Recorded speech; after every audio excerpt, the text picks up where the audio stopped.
Hello, आप सभी कैसे हैं। आप सभी का मेरे यूट्यूब चैनल BHU एकेडमी में स्वागत है। आज हम लोग SSC MTS के लिए GK GS के महत्वपूर्ण प्रश्नों को देखेंगे। ये सारे प्रश्न होने वाले आगामी एग्जाम SSC MTS जो आपका 30 सितंबर से शुरू हो रहा है के लिए बेहद ही महत्वपूर्ण होने वाले हैं। तो चलिए आइए एक एक करके शुरू करते हैं। विश्व धरोहर स्थल कोणार्क सूर्य मंदिर भारत में कहाँ स्थित है। इसका राइट आंसर क्या होगा। तो विश्व धरोहर स्थल आपका कोणार्क सूर्य मंदिर उड़ीसा राज्य में स्थित है। किस राज्य में पड़ता है। तो उड़ीसा राज्य में पड़ता है।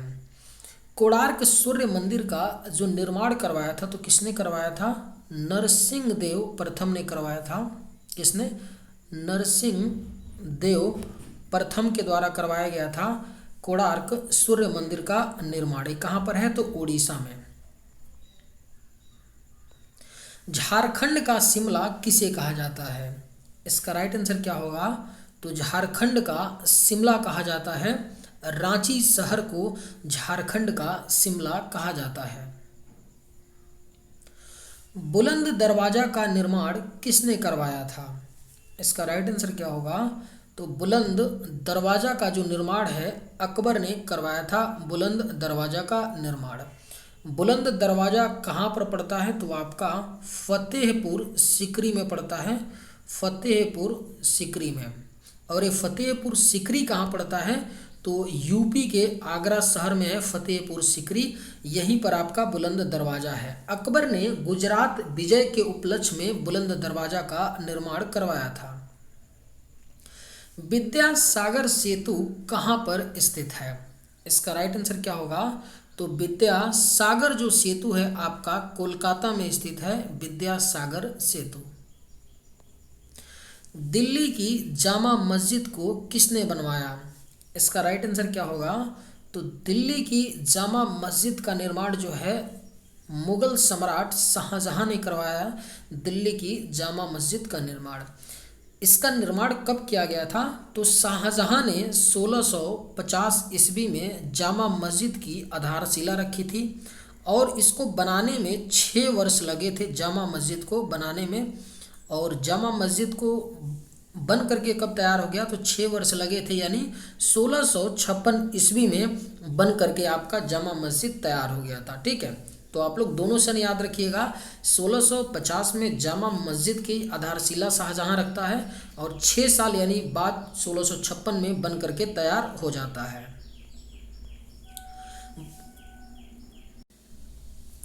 बहमनी सुल्तानों का गोल गुंबज कहाँ स्थित है। इसका राइट आंसर क्या होगा। तो बहमनी सुल्तानों का जो गोल गुंबज है आपका बीजापुर में है। कहाँ पर है गोल गुंबज। बीजापुर में। कैस्पियन सागर में कौन सी नदी गिरती है। इसका राइट आंसर क्या होगा। तो कैस्पियन सागर में आपका वोल्गा नदी गिरती है। कैस्पियन सागर में।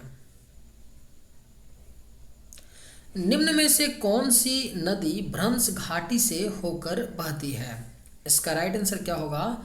तो निम्न में से आपका कौन सी नदी है जो भ्रंश घाटी से होकर बहती है। तो इनमें से राइन नदी क्या है भ्रंश घाटी से होकर के बहती है। स्वतंत्र भारत के प्रथम मंत्रिमंडल में शिक्षा मंत्री कौन थे। इसका राइट आंसर क्या हो जाएगा। तो स्वतंत्र भारत के प्रथम मंत्रिमंडल में शिक्षा मंत्री थे अबुल कलाम आजाद थे। कौन थे। अबुल कलाम आजाद। लोकसभा के महासचिव की नियुक्ति कौन करता है। आप सभी को पता है कि आपका जो MTS का पेपर होगा केवल एक ही पेपर होने वाला है, Tier 1 होगा और उसमें रीजनिंग, मैथ, इंग्लिश और GK पूछे जाएंगे, जिसमें आपका जो मैथ का सेक्शन है और रीजनिंग का सेक्शन है ये क्या है क्वालिफाइंग है। ठीक, क्वालिफाइंग है आपका मैथ रीजनिंग। और GS और क्या है आपका इंग्लिश क्या है, इसी पे आपका फाइनल मेरिट बनेगा। और GS इंग्लिश के मिलाकर के टोटल 50 प्रश्न आएंगे।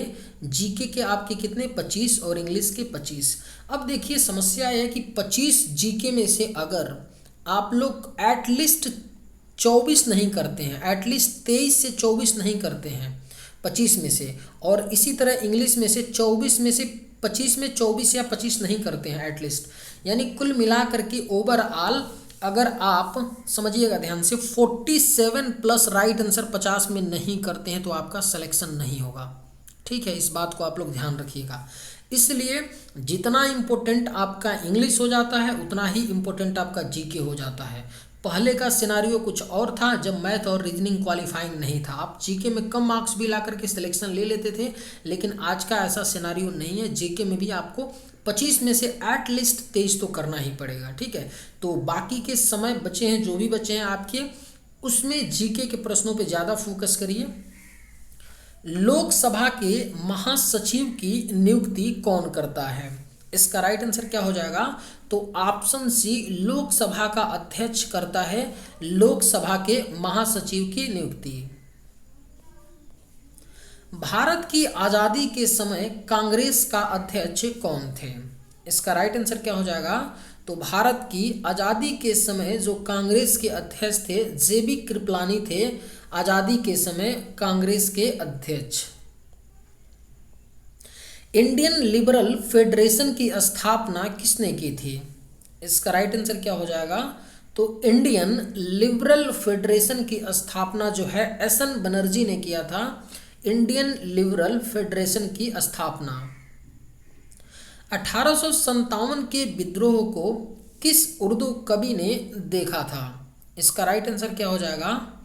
तो 1857 के विद्रोह को मिर्जा गालिब उर्दू कवि ने देखा था। 1857 का विद्रोह कहाँ से प्रारंभ हुआ था? इसका राइट आंसर क्या हो जाएगा? तो 1857 का जो विद्रोह है आपका मेरठ से प्रारंभ हुआ था। 1857 का विद्रोह। 1857 के विद्रोह का नेतृत्व बिहार में किसने किया था? इसका करेक्ट आंसर क्या होगा? तो 1857 के विद्रोह का नेतृत्व बिहार में कुंवर सिंह ने किया था। रानी लक्ष्मीबाई का मूल नाम क्या था? इसका राइट आंसर क्या हो जाएगा? तो रानी लक्ष्मीबाई का मूल नाम मणिकर्णिका था। रानी लक्ष्मीबाई का जन्म कहाँ पर हुआ था? तो रानी लक्ष्मीबाई का जन्म वाराणसी में हुआ था।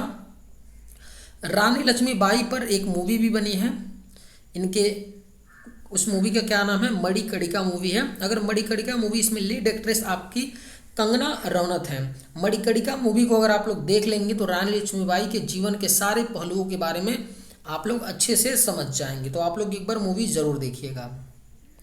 सारनाथ के धमेक स्तूप का निर्माण किस काल में हुआ? इसका राइट आंसर क्या हो जाएगा? तो सारनाथ के धमेक स्तूप का जो निर्माण है आपका गुप्त काल में हुआ था। किस काल में हुआ था? गुप्त काल में। गुप्त काल की सोने की मुद्रा को क्या कहा जाता था? बेहद ही महत्वपूर्ण प्रश्न है। गुप्त काल की जो सोने की मुद्रा होती थी उसको दिनार कहा जाता था।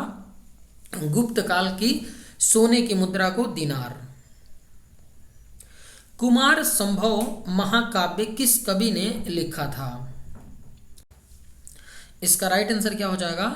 तो कुमार संभव महाकाव्य को लिखे थे कालिदास के द्वारा लिखा गया है कुमार संभव महाकाव्य। फाह्यान किसके शासन काल में भारत आया था? इसका राइट आंसर क्या होगा? तो फाह्यान किसके शासन काल में भारत आया था? तो चंद्रगुप्त द्वितीय के शासन काल में फाह्यान भारत आया था। फाह्यान कहाँ का निवासी था? इसका राइट आंसर क्या होगा? तो फाह्यान आपका चीन देश का निवासी था। कहाँ का फाह्यान था? चीन देश का फाह्यान निवासी था। किस गुप्तकालीन शासक को कविराज कहा गया है? इसका करेक्ट आंसर क्या होगा? तो किस गुप्तकालीन शासक को कविराज कहा जाता है? समुद्रगुप्त को कविराज कहा जाता है। सबसे प्राचीन वेद कौन सा है? इसका राइट आंसर क्या हो जाएगा? तो सबसे जो प्राचीन आपका वेद है ऋग्वेद है, सबसे प्राचीन वेद। ऋग्वैदिक आर्यों का मुख्य व्यवसाय क्या था? इसका राइट आंसर क्या हो जाएगा? तो ऋग्वैदिक आर्यों का जो मुख्य व्यवसाय था आपका पशुपालन था। ऋग्वैदिक आर्यों का मुख्य व्यवसाय क्या था? पशुपालन। पुराणों की कुल संख्या कितनी है? इसका राइट आंसर क्या हो जाएगा? तो पुराणों की जो कुल संख्या है 18 है, पुराणों की कुल संख्या। गुप्त काल की सर्वाधिक लोकप्रिय देवता कौन थे? इसका राइट आंसर क्या है? तो गुप्त काल के सर्वाधिक जो लोकप्रिय देवता थे आपके भगवान विष्णु थे, गुप्त काल के सर्वाधिक लोकप्रिय देवता। कुमार संभव महाकाव्य किस कवि ने लिखा था? अभी हम लोगों ने ऊपर पढ़ा, कालिदास के द्वारा लिखा गया है कुमार संभव महाकाव्य। किस विदेशी यात्री ने भारत का दौरा सबसे पहले किया था? आपके ऑप्शंस हैं हेनसांग, मेगास्थनीज, इत्सिंग, फायान। इसका राइट आंसर क्या होगा? तो किस विदेशी यात्री ने भारत का दौरा सबसे पहले किया था? तो मेगास्थनीज ने भारत का दौरा सबसे पहले किया था। मेगास्थनीज की पुस्तक का नाम क्या है? इसका राइट आंसर क्या है? कई बार पूछा गया क्वेश्चन है। मेगास्थनीज की पुस्तक का नाम है इंडिका है मेगास्थनीज की पुस्तक का नाम। जगन्नाथ मंदिर किस राज्य में है? इसका राइट आंसर क्या होगा? तो जगन्नाथ मंदिर जो है आपका, यह किस राज्य में पड़ता है? उड़ीसा राज्य में पड़ता है जगन्नाथ मंदिर। चलिए आज के वीडियो में बस इतना ही। अगर आप लोगों को ये वीडियो पसंद है तो एक लाइक ज़रूर कीजिएगा। थैंक्स।